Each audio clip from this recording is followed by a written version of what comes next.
Hello friend, আজ আমি আপনাদেরকে আনবক্স করে দেখাবো Realme C17। সেই সাথে আপনারা জানেন Realme C70-র সাথে ইয়ারফোন দেয় না, তাই আমি একটা ইউসি C100 হেডফোন কিনে নিয়েছি। আর একটা ব্যাক কভার যেটা আমি এক্সট্রা লোকাল মার্কেট থেকে কিনে নিয়েছি। এই ব্যাক কভারটা আমি লোকাল মার্কেট থেকে নিয়েছি। তো এখন আমি দেরি না করে আপনাদেরকে দেখাবো Realme C70 আনবক্স করে। এটা হচ্ছে যে আমার Realme C17। এটার আউটলুক মোটামুটি এরকম প্যাকেটটা। আর হ্যাঁ, দোকান থেকে কেনার সময় এটা ওয়ারেন্টি কার্ডে লেখার জন্য দোকানের লোকরা এটা আনবক্স করেছিল একবার। তো সেখান থেকে নিয়ে আসার পর বাসায় আমি প্রথম আনবক্স করতেছি। তো দয়া করে ভিডিওটির সাথে থাকুন।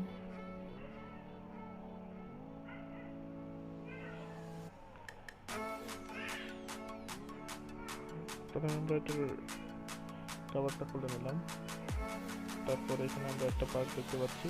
এটাতে মোটামুটি ডকুমেন্ট যেগুলো আছে, ডকুমেন্ট এবং সেটার সাথে একটা ব্যাক পার্ট দেয় যেটা ওয়াটার কালার, সেটা আছে। আর ডকুমেন্ট বলতে ইউজার ম্যানুয়াল, ক্যাশ মেমো এবং ওয়ারেন্টি কার্ড আছে এটাতে। এটা হচ্ছে ইউজার ম্যানুয়াল, এটা ওয়ারেন্টি কার্ড আছে ভিতরে। এটা লাস্ট পেজটা ওয়ারেন্টি কার্ড। আর প্রথম দিকটাতে ইউজার গাইড আছে কিছুটা। আর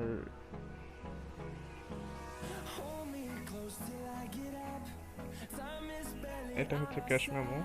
বর্তমানে বাজারে Realme C17 প্রাইস হচ্ছে 15,990, মানে 16,000 টাকা। এটা আমি কিনেছি আমাদের জামালপুরের একটি দোকান থেকে। আর এটা হচ্ছে ওয়াটার কালার ব্যাক পার্ট।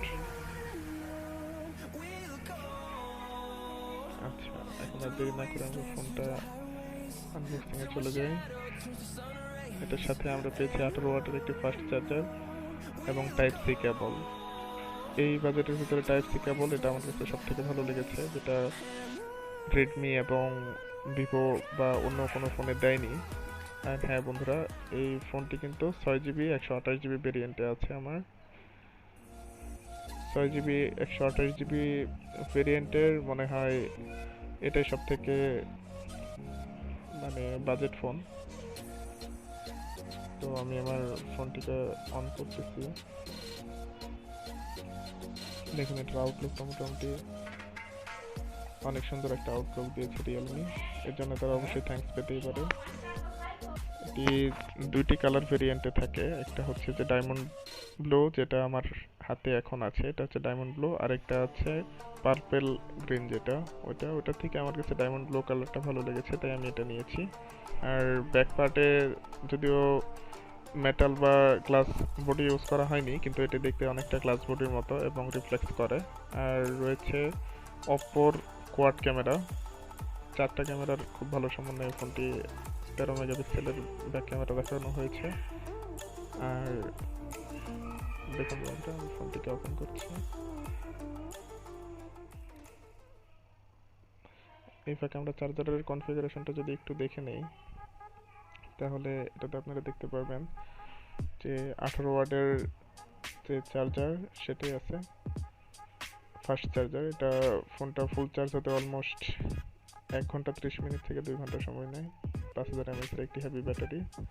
আর এটা হচ্ছে যে অপ্পোর, আমি A92 ইউজার, অপ্পো A92 এর সাথে যে চার্জারটা, সেম চার্জারটা এটার সাথে দিয়েছে। আর টাইপ সি কেবল আছে একটার সাথে।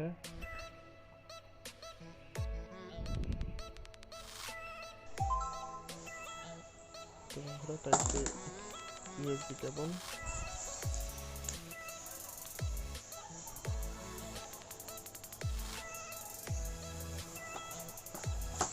তো এইদিকে আমার ফোনটা ওপেন হয়ে গেছে। আমি ফোনটাকে দেখবো এখন।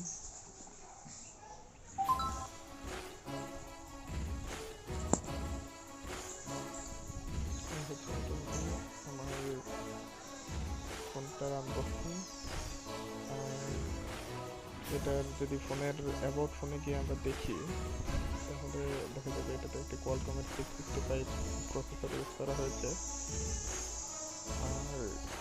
ছয় 128GB ভেরিয়েন্টের ফোনটিতে রয়েছে 8 মেগাপিক্সেলের ফ্রন্ট ক্যামেরা এবং 13 মেগাপিক্সেলের ব্যাক কোয়াড ক্যামেরা।